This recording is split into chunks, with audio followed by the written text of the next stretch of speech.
Yet again, and presently entertainer Jamie Foxx has been blamed in a common claim for physically attacking a lady in New York City back in 2015.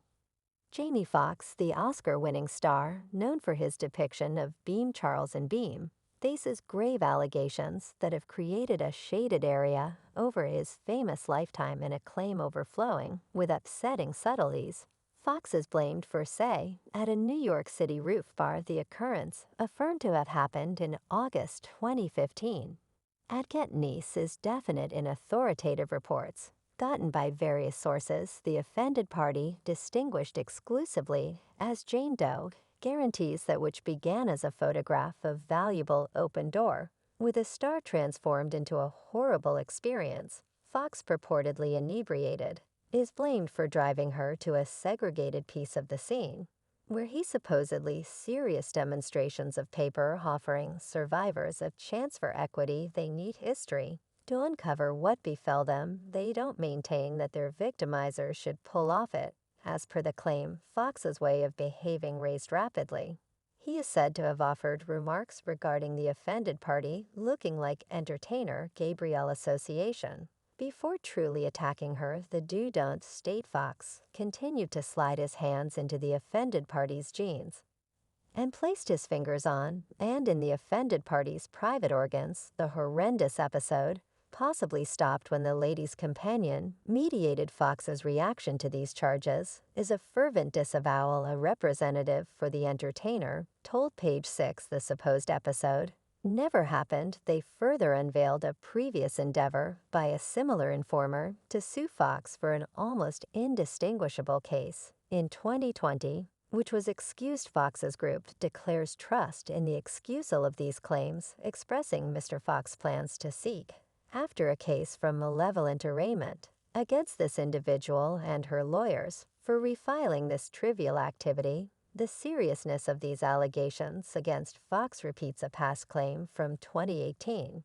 when he was blamed for hitting a lady with his genital organ in Las Vegas. In 2002, Fox completely denied the case with a representative, affirming Jamie Foxx vehemently rejects that this episode at any point happened. The Las Vegas Police Division shut the case, referring to the legal time limit. Fox's flow fight in court unfurls in the midst of a setting of various high-profile figures confronting comparative allegations under New York's Grown-Up Survivors Act. This act, which permits affirmed casualties of sex violations to sue after the legal time limit, has passed, has seen claims documented against figures like Diddy, Jimmy Ovenla, Rod Cuba Gooding, Jer Bill Cosby, Axl Rose, and Russell Brand.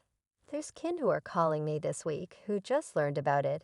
Interestingly, after Shen Combs was sued the case, including Diddy, a previous partner of Fox's, especially stands apart. The music versatile confronted a claim documented by his XR straight vocalist, Kessie Venter, under the Grown-Up Survivors Act. The suit, which affirmed paper, was settled genially, with Diddy expressing, "We have chosen to determine this matter agreeably." His lawyer, Ben Brofman, added, "To make sure we're clear, a choice to settle a claim, particularly in 2023, is not the slightest bit a confirmation of bad behavior. Fox's association with Diddy is legitimate, with the entertainer already talking about going to Diddy's select gatherings. In recordings, he depicted these social occasions as uncommon and stringently for men, giving a brief look into the sumptuous way of life the two big names delighted in." And as of right now, there are a large number of claims that have been documented under the Grown-Up Survivors Act in the previous year. Yet that open door shuts this week. Yet in the midst of these serious charges, it's vital to review an alternate side of Jamie Foxx's process, known for his luxurious spending and provocative conduct in the past. Fox himself has discussed this period in his life. It was a stage set apart by crazy guilty pleasure until an essential mediation by Oprah Winfrey. As would be natural for Fox, this mediation was a defining moment, assisting him with guiding his life in a more good bearing. In 2005, following his acclaimed execution in Beam, Fox wound up immersed in a hurricane of festivity that immediately spiraled into constant celebrating. It was at this crossroads that Oprah Winfrey, a figure of shrewdness and impact, stepped in. A genuine disclosure to Access Hollywood. Scott Evans Fox shared the significant effect of Oprah intercession. Who's that Oprah? She says you're blowing it. Winfrey's anxiety originated from Fox's failure to get a handle on the gravity of his accomplishments. Not entirely set in stone, to open his eyes, taking him to the home of unbelievable maker Quincy Jones for an off-the-cuff intercession.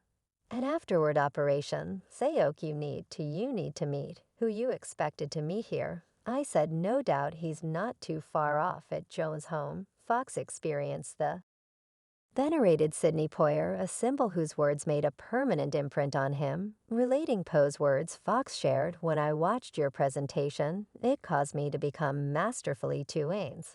And I give something to you. I give you obligation that from here on out, all through your vocation, you'll be liable for what you give. And what you show. This gathering, as Fox portrayed, was the impetus for a critical change, guiding him towards a more faithful way into his own and proficient life. The gravity of his intercession was additionally stressed in one more discussion Fox had about the occurrence. I got out whatever you mean. She says you got a potential chance to accomplish something extraordinary. Stroll into the set of experiences books. And you're blowing it. And I want to assist you with it. The message was clear. Fox was near the precarious edge of wasting his true capacity at Jan's home. He met a current combination of regarded dark entertainers from the past, each repeating the opinion of not squandering the open door. Fox depicted the second as a huge defining moment, denoting the main time in his life. For Fox, the Oscar success for Beam was in excess of an honor. It was a venturing stone towards more noteworthy responsibility, continuing in the strides of Quir and Denzel Washington. Fox turned into the third African-American entertainer to get this honor. This achievement, combined with Oprah's mediation, denoted a change in Fox's life, a shift from unimportance to a more deliberate presence amidst wrestling with grave claims and lawful disturbance. Jamie Foxx's own well-being fights added one more layer of misfortune to his wild year. The Oscar-winning entertainer, known for his attractive on-screen presence and dynamic exhibitions, confronted a health-related crisis that saw him hospitalized, further entangling. And as of now, testing period on April 11th, Fox's little girl, Karen, took to Instagram to let the cat out of the bag of her dad's hospitalization because of an unexpected problem, offering sparse insights regarding the seriousness or reason for sickness.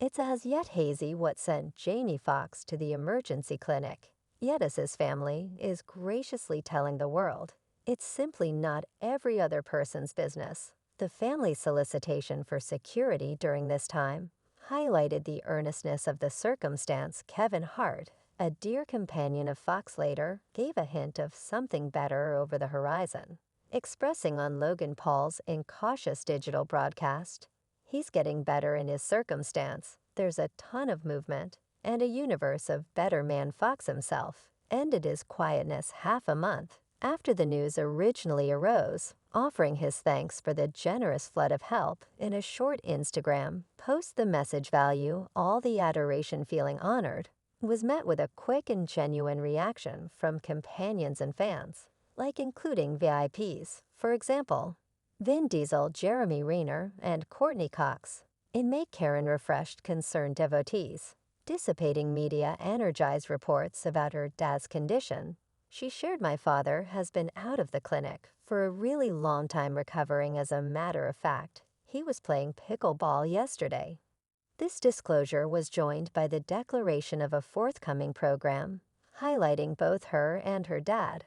"We are family," set to air on Fox, further certifying Fox's recuperation. Entertainer Portia Coleman, Fox's co-star on the Netflix sitcom Father Stowe Humiliating Me, expressed that he was getting along admirably, and resting. This feeling was reverberated by John Bowe, who affirmed direct contact with Fox, saying he at last got the telephone. "He's doing great. In a demonstration of his strength, Foxx showed up in June, partaking in a boat ride on the Chicago Stream, waving to fans cheerful this, locating the first since his hospitalization. The first since his hospitalization was a consoling sign to numerous that the entertainer's recuperation was on target. Foxx